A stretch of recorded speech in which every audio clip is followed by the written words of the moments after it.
Hi guys, welcome to Abhi info. మొత్తానికైతే కాంగ్రెస్ ప్రభుత్వం అయితే బడ్జెట్లో షాక్ అయితే ఇచ్చింది. మనం ఇదివరకు ఏదైతే ఆసరా పెన్షన్లు ఆగస్టులో పెరుగుతున్నాయని చెప్పేసి మనం అయితే వీడియోస్ అయితే చేసాం.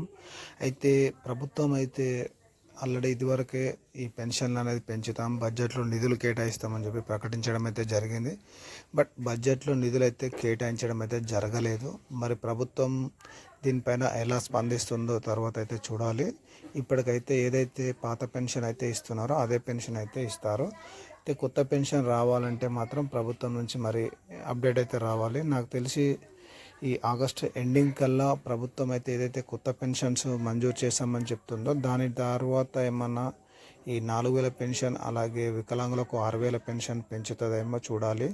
అయితే ఇప్పటికైతే మనకున్న పూర్తి సమాచారం ఏంటంటే ఇప్పట్లో అయితే ఈ పెన్షన్స్కు స్కీమ్స్కి అయితే అమౌంట్ అయితే బడ్జెట్లో కేటాయించలేదు కాబట్టి మరికొద్ది రోజులు టైం అనేది పడుతుంది. మీరైతే వెయిట్ చేయక తప్పదు. అలాగే మీరైతే మన ఛానల్ అయితే సబ్స్క్రైబ్ చేసి లైక్ చేసి సపోర్ట్ చేయండి. ఎప్పటికప్పుడు పెన్షన్స్కు సంబంధించి అలాగే తెలంగాణ స్కీమ్స్కు సంబంధించి ప్రతి ఒక్క అప్డేట్ మన ఛానల్ ద్వారా చెప్పే ప్రయత్నం అయితే చేస్తాను షార్ట్ న్యూస్లో. Thank you.